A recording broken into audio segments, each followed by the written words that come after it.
자, 반갑습니다. 자, 여러분들은 올해 1년만 저를 보고 내년에 안 받는 게 제일 좋죠? 그래서 딱 1년만 2년을 맞았으면 좋겠는데 잘 모르겠고요. 자, 이제 우리 2020학년도 학교 전략에 대해서 이제 생각을 해볼 거예요. 자, 먼저 좀 여러분한테 겁나는 얘기부터 시작을 해보죠. 안 좋은 소식이 있죠? 이미 여러분이 아실 거예요. 올해 경쟁률을 보시면 거의 대부분의 지역이 20대 1이 넘어요. 좀 특별하게 뭐 10대 1, 10대 후반대 되는 데가 있지만 전체적으로 보면 보시다시피 우리 20대 1이 되는 시험이 올해 임용시험 수학이 시험이에요. 자, 이제 합격 전략이라고 하는 걸 생각을 해봐야 되는데 절대 잊어서는 안 되는 게 이 경쟁률이에요. 올해 20대 1이라면 내년에 갑자기 인원을 굉장히 많이 뽑지 않는 이상 내년도 거의 뭐를 예상해야 돼요? 거의 20대 1 정도 경쟁률을 예상을 해야 돼요. 물론 바라는 건 뭐냐면 TO를 굉장히 늘려서 경쟁률이 뚝 떨어지는 게 우리 바람이지만 경쟁률이 아무리 떨어진다 하더라도 10대 1이 넘는 건 당연하겠죠. 절대로 경쟁률이 뚝 떨어질 가능성이 없어요. 자, 이제 여러분이 합격 전략이라고 하는 걸 생각할 때 이 경쟁률을 무시하고 생각할 수는 없어요. 자, 그렇다면 20대 1이라는 시험에서 합격 전략이라는 게 과연 무엇인지를 생각해 봅시다. 자, 20대 1 합격률이 몇 프로라는 얘기죠? 5%의 합격률이에요. 그렇죠? 우리 임용시험 수학이 굉장히 어렵다라는 건 이 합격률을 보면 알 수 있어요.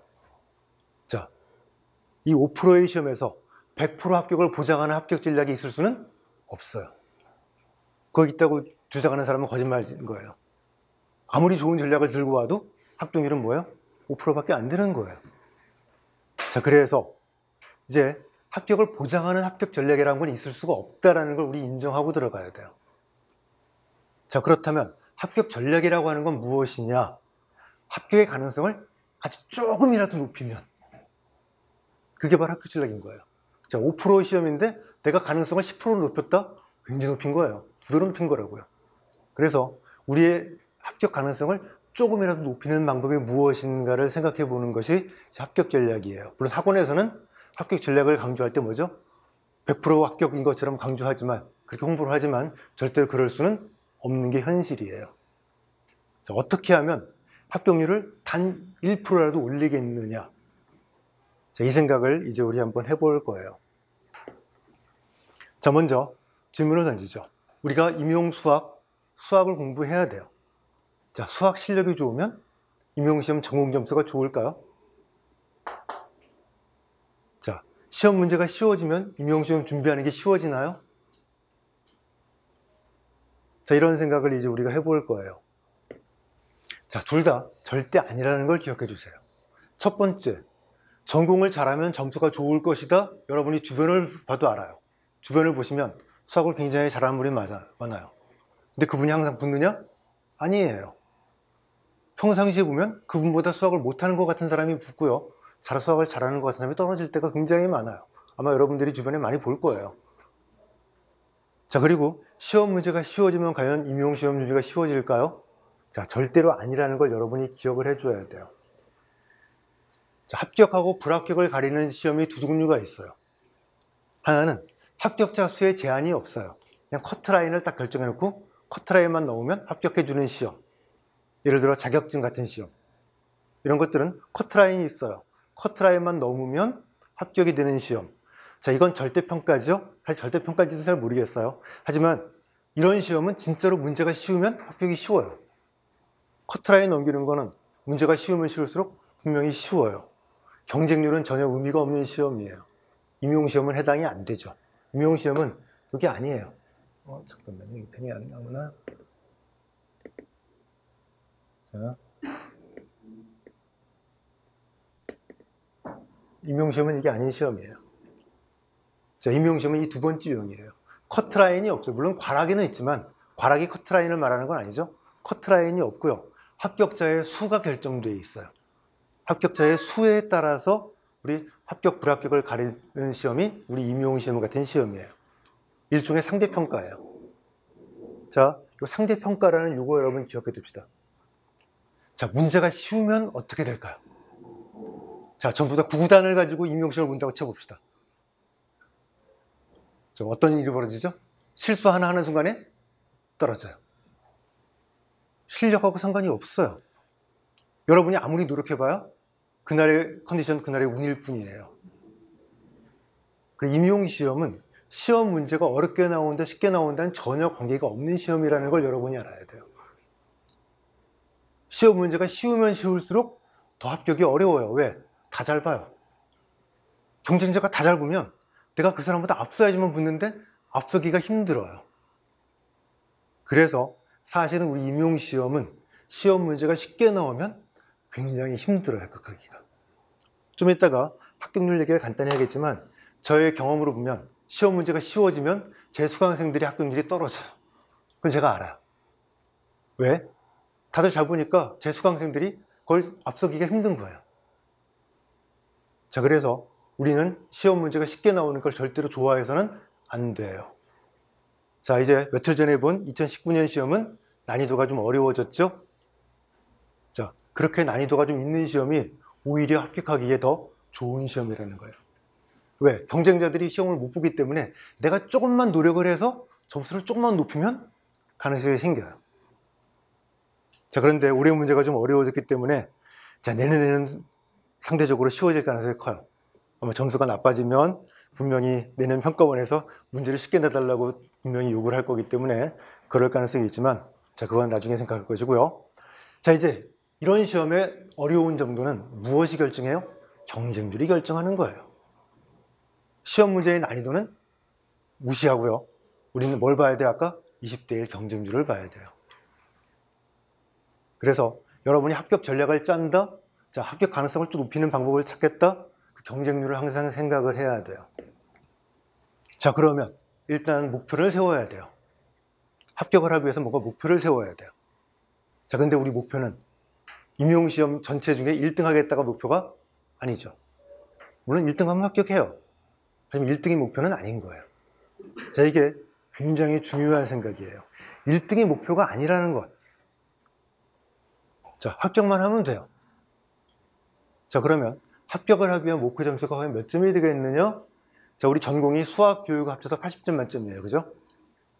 근데 내가 70점을 받았어요. 합격을 보장할 수 있을까요? 굉장히 잘 본 점수겠죠? 80점 만점이 70점이면 합격을 보장받을 수 있나요? 보장할 수 없어요. 왜일까요? 다른 사람들이 다 75점이에요. 떨어지는 거예요. 자, 내가 60점 받았어요. 떨어지나요? 아니에요. 다른 사람들이 전부 다 55점이면 난 붙어요. 자, 아까 말했던 경쟁률이 20대 1이라는 시험에서 여러분이 신경 쓸 건 뭐예요? 항상 상대적인 점수예요. 절대적인 점수는 중요하지 않다라는 것이에요.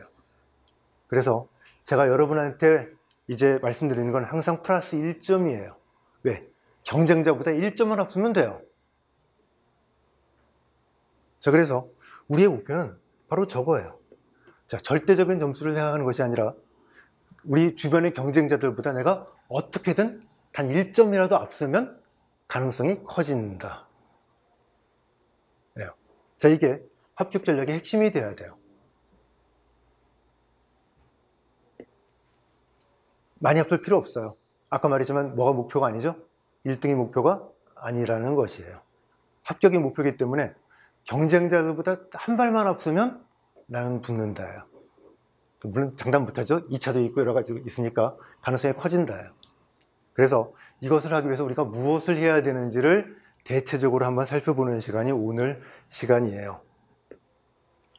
자, 아까도 말했지만 시험이 어떤 형태로 치러지든지 예전에는 1차 오지선다형 뽑고 2차 주관식 뽑고 다 굉장히 많은 제도가 바뀌었어요. 하지만 어떻게 제도가 바뀌든지 난이도가 어떻게 나오든지 중요한 건 바로 뭐예요? 경쟁자보다 앞서야 한다. 자, 수단과 방법을 가리지 않고 우리 앞서야 돼요. 자, 근데 20대 1이에요. 아까 제가 굉장히 어두운 소식이라고 했는데 자, 20대 1의 시험을 뚫고서 수학 실력만이 좌우한다 그러면 이건 가능성이 별로 없어요. 솔직히 보세요. 20명 중에 1등 해야 돼요. 수학 실력만으로 다룬다면. 자, 그런데 그렇지 않은 좀 희망적인 소식이 있기 때문에 그 얘기들을 해드릴 거예요. 자, 수학이 목표가 아니라는 것 강조할 거예요. 수학이 목표가 아니라 무엇이 목표예요? 경쟁자보다 점수가 1점이 앞서는 게 목표예요. 자, 그런데 저도 강의하는 저도 마찬가지지만 이 수학을 하는 사람들은 수학을 하다 보면 어쩔 수 없이 어디로 들러가요? 수학으로 흘러가요. 제가 수학의 덫이라고 내가 부를 거예요. 목표가 수학이 아닌데 수학을 하다 보면 궁금증이 생겨요. 그러다 보면 임용시험이 목표가 아니라 목표였다가 자기도 모르게 어떻게 돼요? 수학으로 내 생각이 틀어져요. 앞으로 여러분이 1년 동안 준비하시면서 가장 주의해야 될 것이 바로 그것이에요. 항상 목표는 일단 뭐예요? 임용시험을 합격하는 것이 목표고요. 수학의 목표가 아니라는 것. 자, 그렇다면 플러스 1점을 위해서 우리가 해야 될 전략이 여러 가지 기준으로 나눌 수 있어요. 자, 여러 가지 기준 나눌 수 있지만 그 중에 한 가지가 경쟁자한테 뒤떨어지지 않기 위한 전략도 있어요. 자, 우리 수학의 범위가 굉장히 넓어요. 수학을 전공하지 않은 사람들은 도저히 상상을 못할 만큼 굉장히 넓어요. 모든 범위를 내가 다 잘해서 경쟁자보다 앞서서 합격했다. 그러면 좋겠지만 거의 불가능에 가까워요. 그렇죠? 모든 과목을 내가 다 잘해서 경쟁자를 압도할 수 있다? 자, 그럴 수 있는 사람은 뭐 몇 명 안 돼요. 그런 사람은 우리 경쟁자가 아니라고 봐도 돼요. 몇 명 빼죠 뭐. 그래도 경쟁률은 올라가지는 않아요. 자, 그래서 분명히 여러분들이 수학을 공부하고 임용시험을 준비하다 보면 내가 어떤 부분은 좀 잘하는 것 같은데 어떤 부분은 못하는 것 같고요. 분명히 잘하고 못하는 부분이 있어요. 자, 뭐 해야 되냐면 내가 잘 못하는 부분에서 경쟁자한테 많이 떨어지면 안 돼요.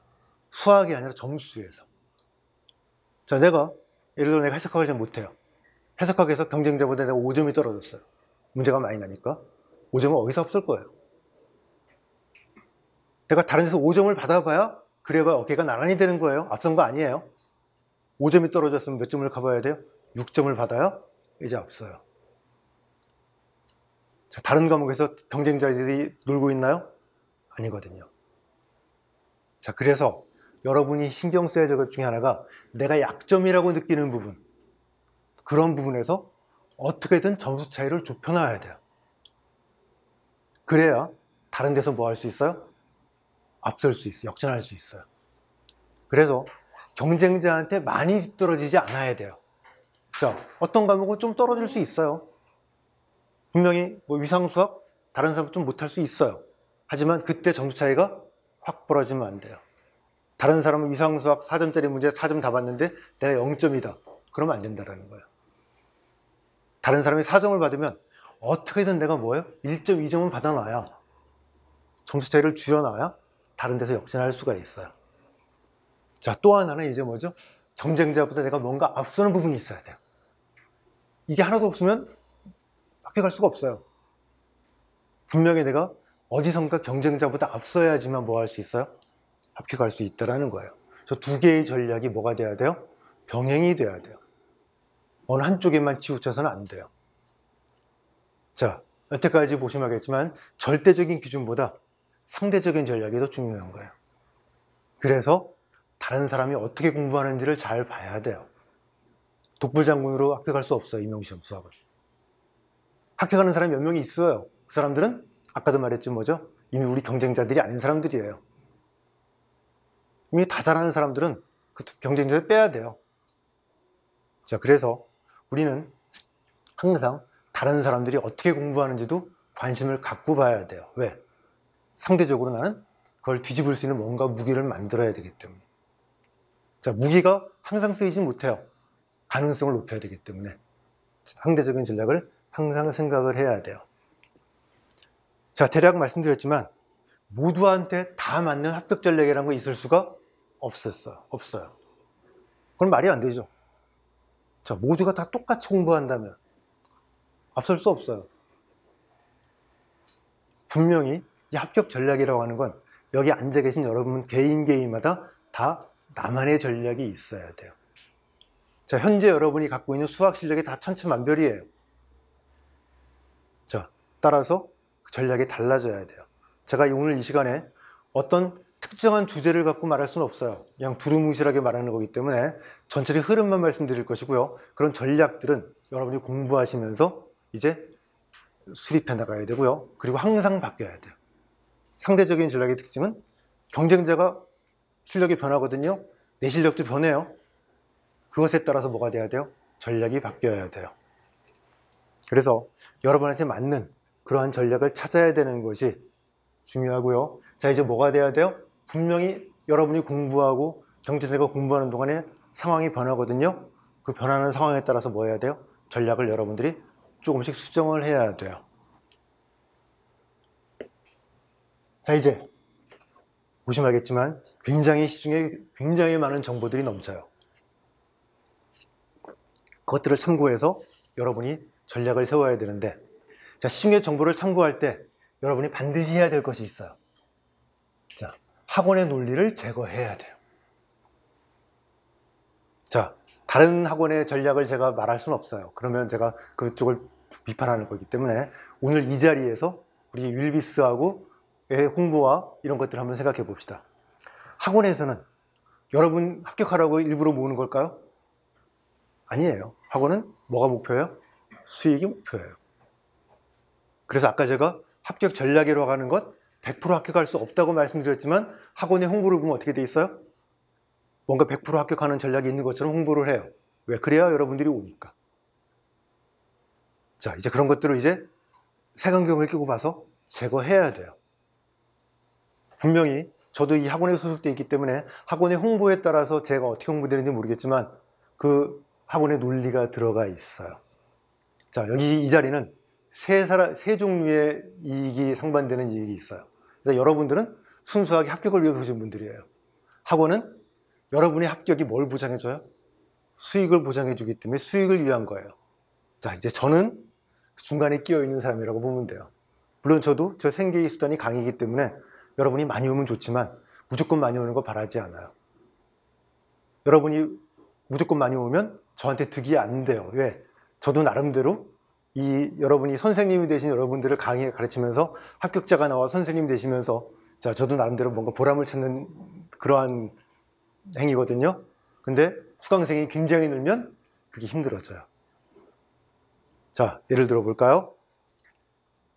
자, 한 몇 년 동안의 예를 보면 제 직강 수강생들 기준을 세워야 되죠. 모의고사반을 수강했을 때 직강 수강생들의 합격률을 보면 한 30% 조금 넘는 것 같아요. 평균적으로. 30%는 굉장히 높은 확률이에요. 아까 5%죠? 5% 합격률이 6배 정도 되기 때문에 굉장히 높은 확률이지만 자, 이제 색안경을 끼고 보면 어떻게 될까요? 제가 학원에서 그렇게 홍보하고 있는지 모르겠지만 30%의 합격률을 홍보했어요. 어떻게 봐야 될까요? 제 수강생이 많지 않다라는 거예요. 제 수강생이 많아지면 많아질수록 어떤 일이 벌어질까요? 합격률은 어디에 근접해요? 5%에 가까워져야 돼요. 중심극한 정리죠. 그렇죠? 그래서 수강생이 굉장히 많은 선생님은 절대로 합격률을 강조할 수가 없어요. 그 선생님 합격률은 거의 뭘까요? 거의 5%예요. 20명 들으면 1명이 붙어요. 자, 그런 사람들은 뭐를 강조하죠? 합격생의 수를 강조해요. 합격률은 말할 수가 없으니까. 자, 그래서 그런 홍보라든가 이런 모든 뒤에 뭐가 숨어 있어요? 수익의 논리가 숨어 있어요. 학원의 논리가. 항상 여러분들은 그 학원의 논리를 제거하고 그 안에 진짜를 봐야 돼요. 어떤 선택을 하든 그 학원의 논리에 휘말리게 되면 근데 그 학원의 논리가 굉장히 무서워요. 여러분의 불안감을 자극하기 때문에 거의 대부분 빠지게 되어 있어요. 학원의 논리에 잘못 휘말리면 엉뚱한 길로 여러분들은 나는 열심히 준비하고 있다고 생각하지만 사실은 여러분에 맞는 전략이 아니고 엉뚱한 길로 가고 있을지도 몰라요. 그래서 항상 나의 상태를 잘 보고요.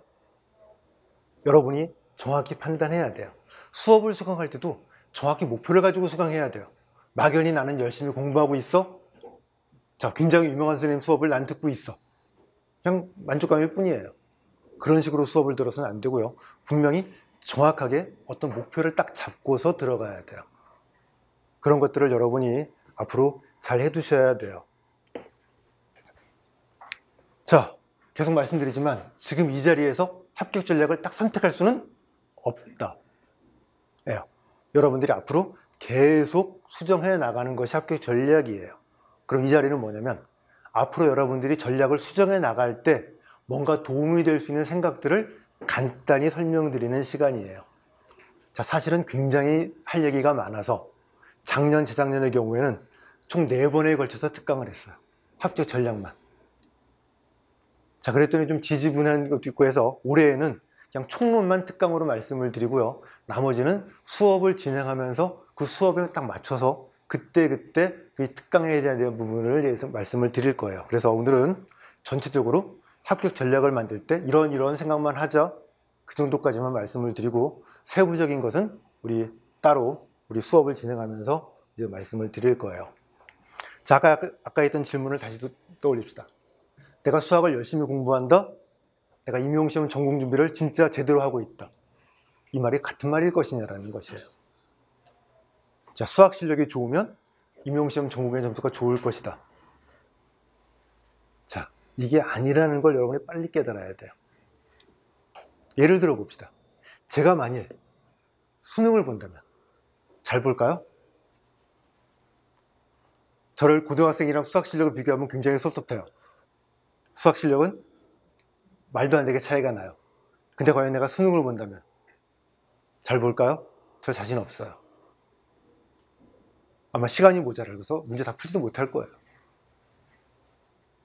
이유가 뭐죠? 저는 수학 공부를 하는 사람이지 수능 준비를 하는 사람이 아닌 거예요. 여러분도 마찬가지예요. 여러분은 수학을 공부하는 사람이 아니고요. 임용시험 준비를 하는 사람이에요. 수학을 공부하는 사람은 목표가 뭐죠? 수학 자체가 목표예요. 여러분은 수학 자체가 목표는 아니고요. 수학은 뭐예요? 수단이에요. 임용시험을 합격하기 위한, 공부를 하기 위한 수단이에요. 자, 왜 중고등학교 선생님들이 어려운 전공 공부를 해야 되느냐? 이거 분명히 해야 될 필요가 있다는 걸 제가 말씀드릴 수 있지만 뭐 그럴 수 있는 시간이 없기 때문에 나중에 다른 기회에 말씀을 드리고요. 자, 분명히 수학을 공부하는 것과 임용시험을 준비하는 건 분명히 목표가 다르다는 것이에요. 자, 그것을 여러분이 인식하고 시작을 해야 돼요. 아까 말했던 수학의 덫이라고 하는 것이에요. 임용시험을 위해서 수학을 공부하는 것하고요. 목표를, 학문 자체를 위해서, 수학이란 학문 자체를 위해서 수학을 공부하는 건 다르게 공부해야 돼요. 자, 여러분들은 반드시 뭐 해야 돼요? 시험을 위한 공부를 해야 돼요. 그런데 아까 말했지만 우리는 시험을 위한 공부를 하다 보면 자꾸 어디로 흘러가요? 학문을 위한 공부로 흘러가게 돼 있어요. 이건 수학과를 공부하는 사람들의 숙명이에요. 어쩔 수 없어요. 저도 강의를 할 때 올해는 절대로 학문으로 흘러가지 말고요. 시험으로만 접근해야지 마음을 먹고 강의를 시작을 해요. 근데 강의를 하다 보면 저도 모르게 어떻게 돼요? 조금씩 학문 쪽으로 가는 경향이 있어요. 자, 여러분도 준비할 때 항상 이걸 조심해야 돼요. 자, 근데 이거는 이제 우리 봅시다. 열심히 공부하는 경쟁자들의 약점이 될 수 있다는 것이에요. 자, 경쟁자들은 수학 공부 열심히 하라고 하세요. 시험 공부가 아니고요. 나는 시험 공부를 하면 되는 거예요. 그래서 이제 항상 이런 조심할 것들은 경쟁자들이 약점이 될 수 있기 때문에 잘하면 뭐가 될 수 있어요? 우리한테 플러스 요인이 되게 만들 수 있어요. 자, 임용시험은 경시대회가 아니에요. 경시대회는 똑같이 수학을 시험 봐요. 근데 경시대회는 뭐죠? 상위 1, 2, 3등만 뽑아서 상 주는 시험이 경시대회예요. 우린 경시대회를 준비하는 게 아니라는 것이에요. 자, 그런데 여러분들이 보면 경시대회를 준비하는 것처럼 수학을 공부하는 분들이 굉장히 많아요. 자, 이제 우리는 그냥 놔둘 거예요. 그 사람은 그렇게 공부하라고 하세요. 우리는 시험 준비를 하면 되니까. 자, 다시 강조할 거예요. 목표와 수단을 혼동하지 맙시다. 목표는 임용시험의 합격이지 수학이 아니에요. 수학은 뭐죠? 수단이에요. 자, 이제 그러면 수학을 공부할 때 여러분이 어떻게 해야 되는지를 볼 거예요. 제가 선택과 집중이라고 말하고 있어요. 이 선택과 집중을 여러분이 잘해야 돼요. 자, 근데 한 가지 확실한 건 수학 실력이 합격을 보장하지 않지만 수학 실력이 좋으면 좋을수록 유리한 것은 사실이에요. 그래서 여러분들이 수학 공부를 제대로 하면 할수록 좋긴 해요. 자, 그런데 아까도 말했지만 수학의 전 범위를 다 알 필요가 없고요. 사실 불가능해요. 여러분들이 임용시험 수학의 범위를 전부 다 완벽히 공부해서 시험을 보겠다? 그건 불가능한 거예요. 저도 지금 전혀 처음 보는 유형의 문제가 나와요. 여러분이 이걸 다 볼 수 없어요. 자, 그런데 보면 알겠지만 우리 전공에서 수학 교육하고 합쳐서 기입형이 10문장, 서술형 7개, 논술형 1문제가 문제가 출제가 돼요. 자, 내가 잘 찍어서 시험에 나오는 부분만 잘 찍어서 공부했다 그러면 제일 좋아요. 그게 힘들기 때문에 우리는 여러 공부를 많이 해두는 거예요. 자, 그래서 이 선택과 집중이 굉장히 중요해요. 내가 여기 A라고 하는 부분을 내가 굉장히 약해요. 근데 시험만 안 나오면 상관없어요. 시험에만 안 나오면 내가 공부할 필요가 없어요. 내가 B 부분이 굉장히 잘해요. 근데 시험에 안 나오면 잘해봐야 소용없어요. 자, 그래서 이제 우리는 이 선택과 집중이 굉장히 중요해요. 자, 그런데 이 선택 이유는 굉장히 다양해요. 여기는 출제 가능성이 높은 부분이니까 선택해서 공부해야 되는 부분. 그럴 수도 있어요. 또는 다른 경쟁자들이 포기하는 부분이 있어요. 자, 다른 경쟁자들이 포기하는 부분이 있는데 출제 가능성은 높진 않아요. 출제 가능성은 낮긴 한데 다른 경쟁자가 포기하는 부분이에요. 그건 선택할 이유가 돼요. 뭘까요? 확률이 높지 않지만 나와만 준다면 뭐 할 수 있어요? 경쟁자를 압도적인 차이로 따돌릴 수 있는 부분이 있다는 거예요.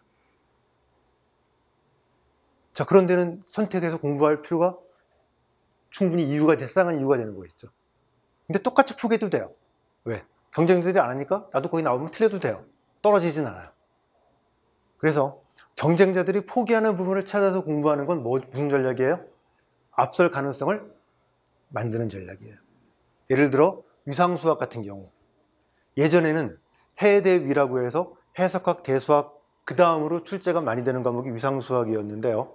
제도가 바뀌면서 이제 위상수학이 딱 한 문제만 출제가 돼요. 근데 공부할 내용은 어마어마하게 많아요. 내용은 줄지 않았는데 문제는 4점짜리 한 문제 출제가 돼요. 그러다 보니까 최근에는 여러분의 경쟁자들이 위상수학을 등한시해요. 잘 안 해요. 자, 그러면 위상수학을 공부하는 건 분명히 전략일 수 있어요. 위상수학에서 만약 어려운 문제가 나와졌어요. 경쟁자들이 다 0점이에요. 내가 3점만 받으면 어마어마한 점수 차이가 만들어지는 거예요. 하지만 100% 그렇게 하라는 뜻은 아니에요. 전략일 수 있다는 거예요. 자, 내가 위상수학을 이렇게 준비했는데 위상수학 문제가 굉장히 쉬웠어요. 공부하지 않은 사람이랑 공부한 사람 차이가 없는 문제가 나왔어요. 그러면 효과가 없는 거죠. 그래서 어디까지나 이건 결과를 위해서 결과만 말씀해 가지고 확률을 보는 것이지, 자, 100% 보장할 수는 없어요. 어쨌거나 남들이 포기하는 부분을 공부하는 것도 분명히 뭐예요? 선택의 이유가 될 수 있어요. 또 있어요. 막연히 느낌이에요. 여기 나올 것 같아요. 그냥 걔네 기록이 있어요. 나오면 좋죠? 그런 느낌으로 선택해도 괜찮아요. 자, 선택 이유는 굉장히 다양하지만 그 어떤 이유든지 여러분이 선택을 해서 이제 그 다음에 집중을 해야 돼요. 선택한 부분에 문제가 출제가 됐는데 내가 틀리면 아무 소용없어요. 자, 여러분들이 가장 억울할 때가 뭐냐면 시험 보기 전날 여러분이 책을 막 뒤져요. 본다고요. 시험 보기 전날 분명히 본 부분이에요. 거기 나왔어요. 근데 문제를 못 풀어요. 그럴 수 있어요. 그러면 그날 그에 떨어져요. 왜? 다른 문제를 잘 풀 수가 없어요. 자, 그래서 내가 선택한 부분에서 문제가 나온다면 나는 최소한 어느 정도 점수를 받을 수 있을 정도로 집중을 해야 돼요. 그래서 제가 선택과 집중이라고 말하는 건 같이 따라다녀야 돼요. 그 두 개는 균형을 이루어야 돼요. 너무 적은 부분을 선택하면 확률이 떨어지죠. 확률을 높이는 건 많은 부분을 선택하면 할수록 확률이 높아져요. 하지만 많은 부분을 선택하면 뭐가 힘들어져요? 집중하기 힘들어져요. 그래서 여러분이 적절한 비중을 가지고 선택과 집중을, 어느 부분을 선택해서 얼마나 집중할지를 여러분이 결정해야 돼요. 사람마다 다 달라야 돼요. 같을 수는 없어요. 자, 그래서 어떤 부분을 어떻게 선택해서 내가 어느 정도로 집중해서 공부하겠다, 이걸 결정하는 것이 여러분의 합격 전략 중에 한 부분이 되어야 돼요. 자, 근데 여기까지는 누구나 똑같이 말해요. 그 다음이 중요해요. 선택하지 않은 부분이 과연 무엇이겠냐라는 거예요. 자, 선택하지 않은 부분이 완벽히 포기한 부분이 돼서는 안 돼요. 절대로 완벽히 포기한 부분이라고 말하는 건 아니라는 거예요. 내가 선택하지 않았다? 자, 이제 뭐예요? 선택하지 않은 부분에서 문제가 안 나온다? 장담 못하죠. 나올 수 있어요. 그때 내가 어떻게 할 것인지 대비책이 있어야 돼요. 뭐에 해당되는 거예요? 많이 떨어지면 안 돼요. 내가 선택하지 않은 부분에 문제가 출제 나왔을 때 경쟁자보다 내가 확 떨어져 버리면 큰일 나는 거예요. 내가 역전할 수가 없어요. 그래서 내가 선택하지 않은 부분, 그런 부분을 어떻게 처리하고 넘어갈 것이냐, 이게 여러분들이 이제 수학 공부를 하면서 결정을 해야 되는 부분이에요. 이런 부분을 결정해 두지 않으면 안 돼요. 근데 여러분들은 포기할 때 너무 쉽게 포기해요. 나 여기 포기할 거야 그러면 진짜 포기해버려요. 그러면 안 돼요. 포기할 때에도 뭔가 하나, 무기를 하나 만들어 놓고 포기해야 돼요. 거기가 나오면 난 어떻게 할 거야. 대비책이 하나 있어야 돼요. 자, 그래서 제가 항상 강조하는 거예요. 선택과 집중의 핵심은 내가 선택하지 않는 부분을 어떻게 준비할 것이냐, 여기에 달려 있어요. 제가 나중에 뭐라고 말할 거냐면 잘 버려야 한다고 말하는 거예요. 버리는 부분을 잘 버리는 것이 굉장히 중요해요. 이 자리에서 그걸 예를 들 수는 없어요. 하지만 여러분들이 버리는 부분은 완벽히 버리는 게 아니다라는 것, 거기를 어떻게 버리는 것이 잘 버리는 것인지를 항상 연구를 해야 돼요. 그래야 내가 남들한테 뒤떨어지지 않아요. 내가 버리는 부분에서 점수 차이를 최대한 줄여야 돼요. 어떻게든 점수 차이를 줄여놔야 내가 선택한 부분에서 뭐 할 수 있어요? 앞설 수 있다예요. 그래서 이 선택과 집중이란 말을 여러분이 절대 오해해서는 안 돼요. 선택하지 않은 부분을 어떻게 다룰 것이냐. 물론 시간을 많이 투자하면 안 돼요. 그러면 선택한 걸 선택 안 한 게 아니잖아요. 선택을 안 했다는 얘기는 내가 거기다 시간을 많이 투자하지 않겠다는 뜻이에요. 최소한의 시간으로 내가 뭔가를 만들어 놔야 돼요. 자, 그런 것들을 여러분이 준비를 해야 돼요. 자, 그럴 때 이제 필요한 게 바로 제가 나중에 말씀드린 패턴 만들기라고 하는 거예요. 내가 전략적으로 선택한 부분에서 문제가 출제가 됐어요. 그럼 어떻게 돼야죠? 내가 선택한 부분이에요. 나는 경쟁자보다 앞서야 돼요. 최소한 뒤져서는 안 돼요. 자, 내가 선택한 부분이라고 하는 건 최소한 경쟁자하고 어깨를 나란히 해야 되고요. 앞설 수 있으면 좋은 부분이 선택하는 부분이에요. 자, 그리고 또 하나가 굉장히 중요한 게 있어요. 아마 시험을 봐보시면 알겠지만 전공 A는 시간이 굉장히 모자라요. 문제가 굉장히 많아요. 기입형이 문제이기 때문에. 그래서 나중에 또 중요한 주제지만 시간 관리는 굉장히 중요해요. 그래서 내가 선택한 부분에서는 남들보다 앞서야 되면서 또 뭐 해야 돼요? 시간도 단축해야 돼요. 한 문제 푸는 30분 걸리면 떨어져요. 그렇죠? 자, 따라서 이럴 때 패턴을 만들어두면 굉장히 유용해요.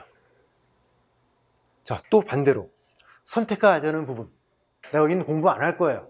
하지만 이런 문제가 나오면 난 이렇게만 처리할 거야 라고 패턴을 미리 만들어 놓는 거예요. 자, 패턴을 만들어 놓으면 그 패턴에 들어있는 기본 점수를 받을 수 있기 때문에 경쟁자보다 점수가 떨어지더라도 많이 떨어지지 않게 만들 수 있어요. 여러분들이 그래서 이제 임용시험 준비를 하면서 자기 자신만의 패턴들을 만들어 가야 돼요. 자, 여러분이 알고 있는 정리라고 하는 것도 일종의 패턴이에요. 수학자들이 만들어 놓은 패턴들이 바로 뭐죠? 정리들이에요. 근데 우리는 그 정리 말고도 자기 자신만의 패턴들을 많이 만들어 둬서 그 패턴을 무기로 삼아야 돼요. 내가 선택한 부분을 공부할 때도 마찬가지, 자, 내가 버리는 부분도 마찬가지. 그래서 여러분이 패턴을 잘 만들어 두셔야 돼요. 나중에 제 수업을 들으면 제가 패턴을 만들어 드리긴 할 거예요. 근데 그건 어디까지나 제가 만들어 드리는 패턴이고요. 여러분 나름대로의 패턴이 또 있어야 돼요. 자, 그래서 선택한 부분을 공부하는 거나 선택하지 않은 부분을 버릴 때나 이 패턴을 만드는 건 굉장히 중요해서 여러분들이 이 패턴을 잘 구성해 나가는 연습을 해둬야 돼요. 자, 너무 많아도 안 되고요. 역시 마찬가지. 너무 적어도 안 되고요. 나한테 맞도록 적절하게 구성을 잘 해야 돼요. 자, 이제 선택과 집중에 대한 얘기는 이 정도로 하고요. 나중에 수업을 진행하면서 말씀을 드리고요.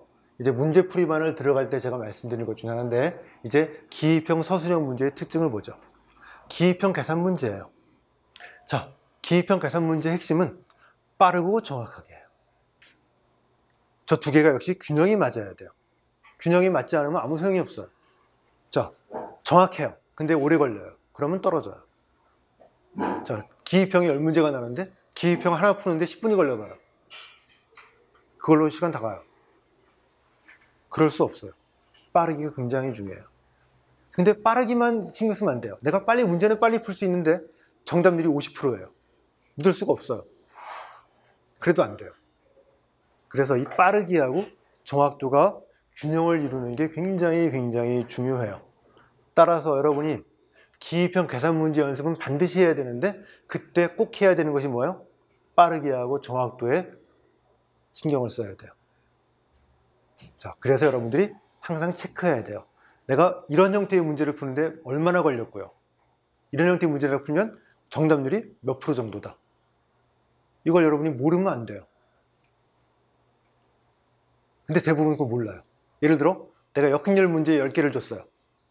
역행열 10개 삼행삼열제 역행열 10개를 구하는데 내가 시간이 얼마나 걸릴지, 10개를 구하면 내가 몇 개나 맞는지 모르죠, 여러분들. 알아야 돼요. 자, 이유가 뭐죠? 문제를 풀다가, 설렁에서 문제를 풀다가 역행열을 계산했어요. 내가 정답률을 몰라요. 내가 구한 역행열이 맞는지 틀린지 모르잖아요. 자, 그래서 내가 이런 종류의 문제는 내가 정답률이 대략 어느 정도 되고요, 어느 정도 시간이 걸린다는 걸 여러분 예상할 수 있어야 돼요. 그걸 연습을 해두는 게 기입형 계산 문제의 연습이에요. 자, 이제 전공A는 아까도 말했지만 문제가 굉장히 많기 때문에 시간 관리가 핵심이에요. 기입형 문제가 굉장히 많기 때문에. 자, 여러분 중에 시험 보고 나서 시간이 부족해서 못했다고 하시는 분들이 있을 거예요. 자, 그건 핑계도 안 돼요. 이유가 뭘까요? 처음부터 우리는 전공A는 시간 관리가 생명이란 걸 알고 있어요. 시간이 부족했다는 얘기는 나는 임용시험 준비를 제대로 하지 않았다는 뜻이에요. 처음부터. 임용시험 준비를 제대로 했다는 얘기는 그 시간 관리까지 뭐 해야 돼요? 염두에 두고 준비를 했어야 돼요. 그걸 내가 안 했다는 뜻이 되기 때문에 절대 핑계가 안 돼요. 그래서 나중에 이제 모의고사반에서 또 신경 쓸 것 중에 하나가 이 시간 관리를 어떻게 할 것이냐, 반드시 신경 써야 돼요. 나중에 여러분들이 지금은 모의고사를 안 보겠지만 시험에 닥쳐서 모의고사 볼 때 반드시 신경 써야 될 것, 시간 관리예요. 내가 시간을 어떻게 잘 관리했느냐. 시간 관리에 실패하면 무조건 불합격이에요. 자, 이거 나중에 굉장히 큰 주제가 되는 부분 계산해야 되고요. 자, 기입형과 서술형은 접근 방법이 달라야 되는데 여러분들 다 똑같이 접근을 해요. 기입형은 풀이 과정을 쓸 필요가 없어요. 답만 맞으면 점수를 줘요.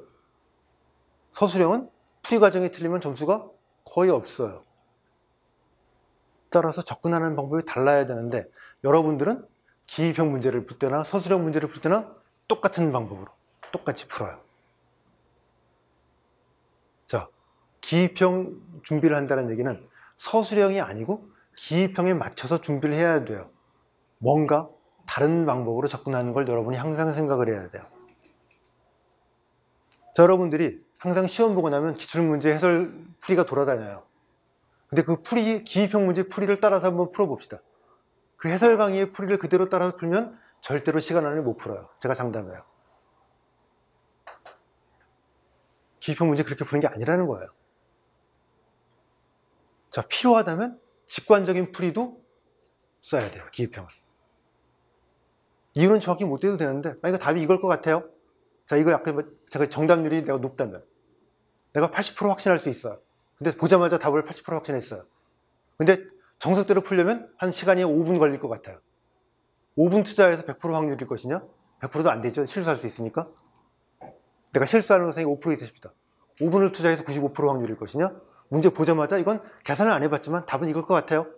한 확률 70% 줄일까요? 70%예요. 시간은 10초. 자, 어느 걸 선택할 거예요? 지금은 결정할 수 없어요. 다른 문제를 보고서. 다른 문제를 풀 때 시간이 오래 걸리는 문제가 많이 있으면 뭘 선택해야 돼요? 10초에 70%. 다른 문제를 내가 빨리 풀 수 있을 것 같아요? 그럼 뭐죠? 5분에 95%. 자, 그래서 이 직관적인 것도 여러분 절대 벌어서는 안 돼요. 계산 없이 답을 예상할 수 있다면. 확률이 한 60, 70%만 되면 절대 버리지 마세요. 그것도 연습해 두는 거예요. 그래서 계산 문제를 볼 때 딱 문제 보고서 계산 안 하고 답이 뭘 거야 라고 찍어보고요. 계산해보고 정답률을 확인해 보는 거예요. 이런 것들이 여러분이 준비하는 것이 뭐예요? 기입형 계산 문제를 준비하는 것이에요. 자, 이제 또 하나 굉장히 중요한 얘기가 등장을 해요. 계산 문제 기입형이에요. 내가 문제를 몰라요. 포기해야 될까요?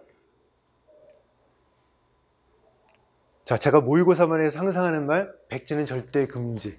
제 모의고사반의 첫 번째 목표이자 마지막 목표는 백지를 내지 말자예요.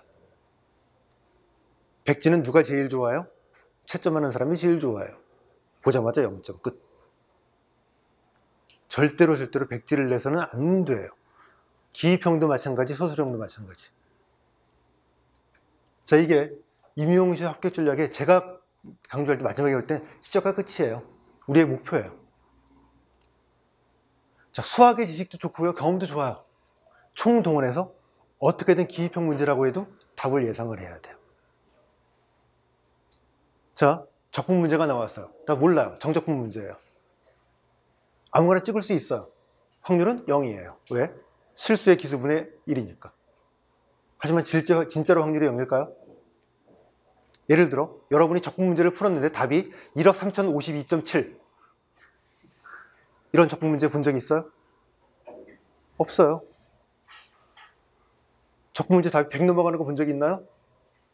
절대값은 거의 커봐야 20 안쪽. 그것도 뭐 5.7321 이렇게 나올 리가 없어요. 간단한 유리수거나 파이, 자연대수 2, 로그, 사인 뭐 이런 몇 개를 조합해서 나오는 거기 때문에 사실 여러분이 경험적으로 볼 때 적분 문제의 답이 될 수 있는 숫자는 많아요. 몇백 개 안 돼요. 그 중에 하나 찍어도 뭐예요? 몇백 분의 1. 예를 들어 여러분 복수해석학 유수 문제 풀어보세요. 답은 거의 뭐 2분의 파이, 3분의 파이 뭐 이런 거예요. 그죠? 자, 아무 생각 없이 찍어도 확률은 생각보다 높아요. 거기에 여러분이 알고 있는 다른 수학적 지식을 동원한다면 확률을 뭐 할 수 있어요? 높일 수 있어요. 자, 제가 모의고사반을 진행을 할 때 항상 제일 처음에 시험을 보게 되면 기입형 문제도 백지가 많아요. 자, 그래서는 안 되는 거예요. 정확한 이유가 안 돼도 좋아요. 좀 부정확한 이유를 할지라도 어떻게든 답을 유추해서 뭐예요? 써야 돼요. 확률을 0.01%라도 올려야 되는 거예요. 백지는 무조건 뭐예요? 0점. 자, 기입형 문제도 모르는 문제를 절대 포기해서는 안 되고요. 평상시에 여러분이 그래서 모르는 문제의 답을 유추하는 훈련을 하는 것도 중요한 훈련이에요. 모르는 문제가 나왔어요. 자, 답부터 찾지 마시고요. 그냥 유추해 보는 거예요. 이건 답이 이 정도 근처일 거야. 그리고 답을 확인해 보는 거예요. 그래서 그 확률을 조금씩 뭐 해야 돼요? 높여가야 돼요. 그래서 기입형 문제도 절대로 백지를 내지 않는 습관을 들여야 돼요. 자, 이 정도로 일단 기입형 문제 얘기를 말씀을 드리고요. 역시 진짜는 문제풀이반을 진행하면서 그때 문제풀이반과 아마 모의고사반에서 아마 진짜 얘기가 나올 거예요. 실제로 문제를 풀어가면서 이제 그런 얘기를 해보면 될 거고요. 이제 서술형 문제를 봅시다. 자, 서술형 문제는 특징이 부분 점수가 있고 감점이 있다는 것이에요. 자, 여러분들이 시험 보고 나서 나는 대략 몇 점쯤일 거야 라고 여러분이 예상을 해요. 잘 안 맞아요. 그리고 점수가 맞았다 하더라도 진짜 여러분 예상대로 되지 않아요. 자, 1번은 내가 5점 예상했는데, 자, 예를 들어 서술형 뭐 전공비 1번은 5점 예상했는데 3점, 2번은 2점 예상했는데 4점, 이렇게 될지 몰라요. 총점만 비슷할 뿐이지 개개로 가면 여러분이 예상과 맞을 리가 없어요. 자, 뒤에 나오겠지만 이유는 간단해요.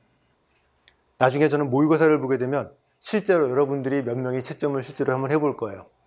똑같은 답안인데 똑같은 채점 기준인데 채점하는 사람에 따라 점수가 달라요. 이게 현실이에요. 자, 분명히 똑같은 문제, 똑같은 답안이고 똑같은 채점 기준이라면 누가 채점하든 점수가 같아야 되는 게 이상적이겠지만 그럴 수가 없어요. 그래서 세 사람의 채점을 해서 뭐 하는 거예요? 평균을 내는 거예요. 자, 부분 점수하고 감점이 있기 때문에 그런 일이 벌어져요. 그래서 이제 서술형이 굉장히 중요한데요. 비슷한 실력이라면 답안을 어떻게 쓰느냐에 따라서 점수가 달라져요. 그래서 비슷한 실력이라면 답안 작성에 따라서 합격, 불합격이 결정이 될 때가 많아요. 심지어 실력 차이가 좀 나더라도 답안 작성으로 뭐 할 수 있어요? 역전할 수 있어요. 여러분은 지금은 못 느낄 수 있어요. 하지만 나중에 모의고사를 보고 나서 실제로 이제 보시면 그걸 느낄 수 있게 돼요. 답안 작성이 서술형은 굉장히 중요해요. 목표는 간단해요.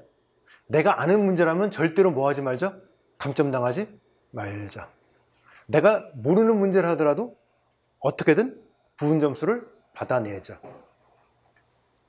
자, 말은 쉽지만 그걸 어떻게 할 것이냐가 이제 여러분이 준비할 때, 자, 수학을 공부하면서 이제 우리는 뭐 할 거예요? 임용시험을 볼 거기 때문에 같이 염두에 두고 준비를 해야 돼요. 근데 여러분들은 그거를 따로따로 해요. 수학 공부 따로 하고 나중에 생각해요.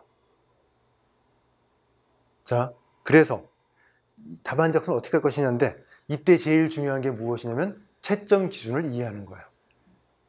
임용시험 채점 기준이 어떻게 되는지를 여러분이 이해를 해야 어떤 말을 써야 점수를 받는지, 어떤 말을 빼먹으면 감점을 당하는지 알 수 있어요. 그래서 뭐 나중에 이제 문제풀이반을 들어가게 되면 실제 좀 오래됐지만 실제 임용시험 채점 기준표를 제가 갖고 있거든요. 자, 그걸 보고서 한번 예를 보면서 우리가 볼 거예요. 그래서 어떻게 답안을 써야 이제 무엇이에요? 점수를 더 받을 수 있을지. 이거 여러분이 고민해야 돼요. 제일 중요한 고민 중에 하나예요. 자, 여러분이 보고 있는 임용시험 준비할 수학 풀이들은 임용시험 모범 답안이 아니에요. 여러분이 보는 풀이들은 뭐죠? 모범 답안이 아니라 여러분한테 뭐예요? 설명하기 위한 글이에요. 임용시험 모범 답안은 뭐가 돼야 돼요? 설명하는 글이 아니에요. 여러분이 채점하는 사람한테 이거 이러니까 가르치는 건 아니죠. 채점하는 사람은 모범 답안을 알고 있고요. 여러분이 쓴 글을 보고 뭐 하는 거예요? 알고 있는지 비교해서 점수를 주는 거예요. 근데 여러분들이 평상시에 수학을 공부할 때 쓰는 답안들은 자, 뭐를 참고해요? 항상 가르치는 글을 참고를 하다 보니까 여러분이 습관적으로 여러분 답안은 뭐가 되어 있어요? 가르치는 글이에요. 자, 그거를 빨리 탈피해야 돼요. 자, 나오네요. 여러분들의 답안을 보면 자, 답안지하고 연습장이 어떻게 다른지를 여러분이 알아야 되는데 답안지는 뭐죠? 내가 써요. 누가 읽어요? 다른 사람이 읽어요. 연습장은 뭐죠? 내가 쓰고요. 누가 봐요? 내가 봐요. 내가 쓴 글이기 때문에 나는 보면 알아요. 근데 답안지는 뭐예요? 내가 썼지만 내가 볼 글이 아니고 누가 볼 거예요? 다른 사람이 보는 글이에요. 내가 안다고 해서 그건 중요한 게 아니에요. 근데 여러분의 답안지를 보면 내가 쓰고 내가 읽는 글 형태를 써요. 자, 모의고사를 보면 자, 이제 저한테 와요. 분명히 점수가 다른 분이 시험 때 틀렸다고 했어요. 저한테 와서 저한테 설명을 해요. 이렇게 해서 이렇게 썼으니까 맞죠? 맞다고 해요. 그 좋아서 가요. 절대 좋아서 갈 필요가 없어요. 왜? 임용시험 보거나 채점하는 사람한테 가서 설명할 거예요? 그럴 수 없잖아요. 채점하는 사람이 못 알아보면 아무 소용없어요. 내가 아무리 답안을 잘 써도. 여러분 답안지는 연습장처럼 내가 보고 내가 쓰는 글처럼 돼서는 안 되고요. 내가 쓴 글을 다른 사람이 보는 글로 써야 돼요. 자, 아까도 말했죠? 여러분이 평상시에 공부할 때 보는 강의 노트들은 목표가 뭐예요? 가르치는 글이에요. 이러니까 이렇다라고 가르치는 글이고요. 임용시험 답안지는 평가의 대상이 되는 글이에요. 자, 여러분이 수학을 공부할 때 평상시에 어떤 습관을 들여야 돼요? 답안지를 쓰는 습관을 들여야 돼요. 여러분이 보는 모범 답안들은 답안지가 아니라 뭐죠? 가르치는 글이라는 것. 자, 한번 여러분이 뭐 해야 돼요? 틀어야 돼요. 가르치는 글이기 때문에 이유를 주저리 막 써요. 근데 답안지는 그럴 필요가 없는 거예요. 나 여기 안다를 강조하는 거예요. 나 여기 알면 돼요. 이유를 주저리 쓸 필요가 없어요. 그래서 평상시에 답안지를 쓰는 연습을 하면서 수학 공부를 해야 돼요. 아까 제가 목표가 수학이 아니라고 말했던 것이 바로 이 부분이에요. 이런 부분들을 여러분이 준비를 해 두셔야 돼요. 자, 그래서 서술형 답안지는 무조건 자세히 쓰는 건 금지예요. 그럴 수가 없어요. 일단 시간도 모자라고요. 답안지 여력도 없어요. 임용시험 답안지가 예전에는 문제지 자체가 답안지였어요. 그래서 문제지에 남아있는 여백이 있죠. 그만큼이 답안지였기 때문에 자, 답안지가 많이 필요하다 싶으면 여백을 많이 줬어요. 출제자들이. 근데 지금은 그렇지 않고요. 딱 4줄이죠. 4줄로 딱 결정되어 있어요. 그 안에 어떻게든 써야 돼요. 자, 다시 볼까요? 여러분이 올해 문제 시험 풀이 해설 자료를 보신 분이 있을 거예요. 4줄이 어떻게 써요? 못 써요. 여러분이 보는 그 해설 강의는 이 모범 답안이란 뭐죠? 설명하는 글이기 때문에 그래요. 여러분 거기서 줄여서 채점 기준이 들어가는 말 써야 돼요. 채점 기준이 들어가는 말을 4줄로 줄여 써야 돼요. 그게 여러분이 해야 될 것이에요. 자,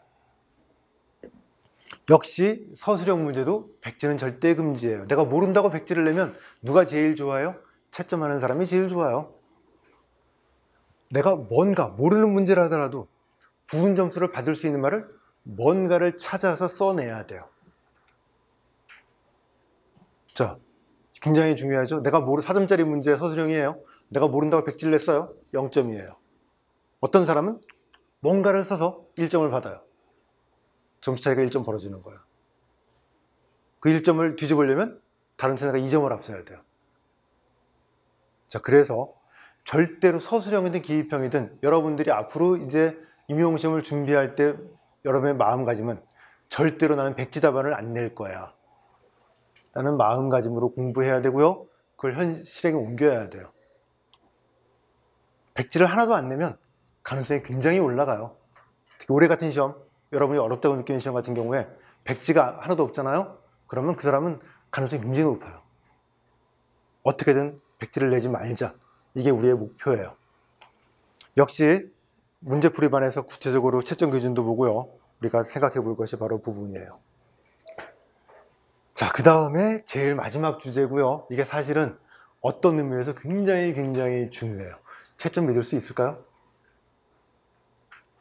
여러분이 채점을 다 믿어요. 믿을 수 있을까요? 누가 채점하죠? 작년, 재작년에 합격한 분들이 채점을 해요.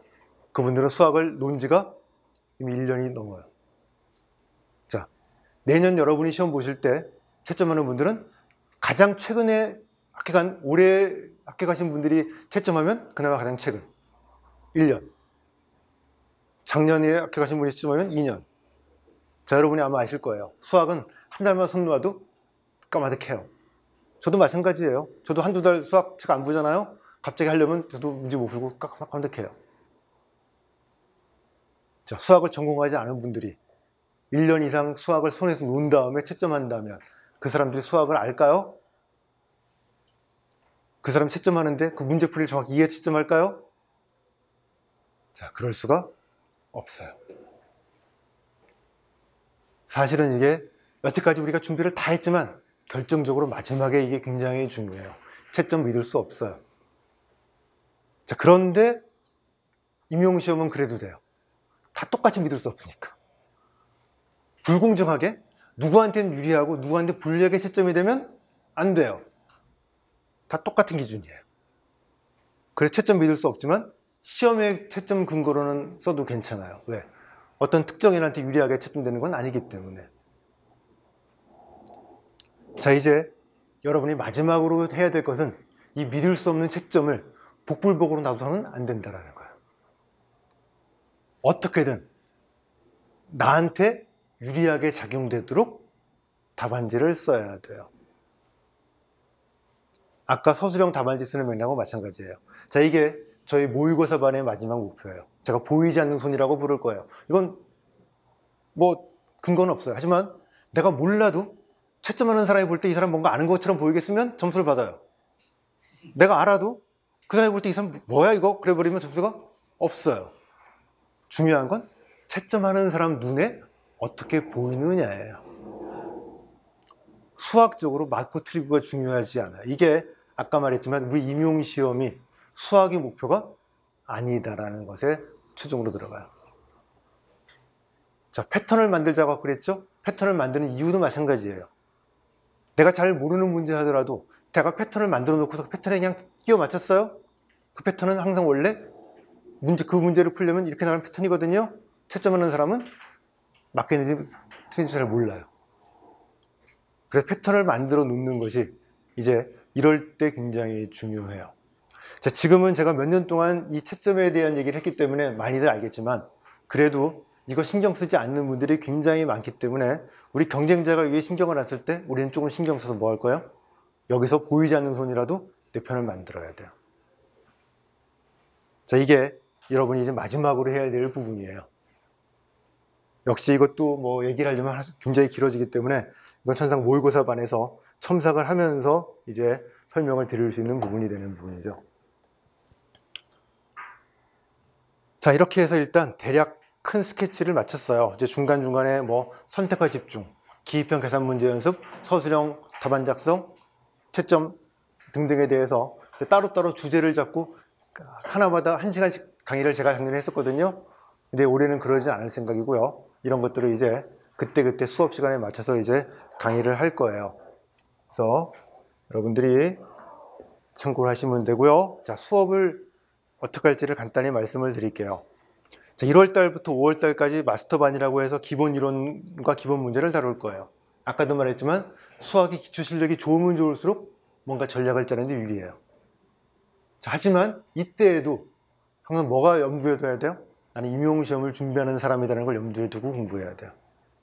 예년보다 조금 더 간단하게 시험을 진행할 생각이고요. 그 다음에 문제풀이반을 6월부터 8월까지 올해 7, 8, 9를 했더니 마지막 모의고사가 조금 벅찼거든요. 그래서 한 달 땡겨서 6월 달부터 시작을 할 거예요.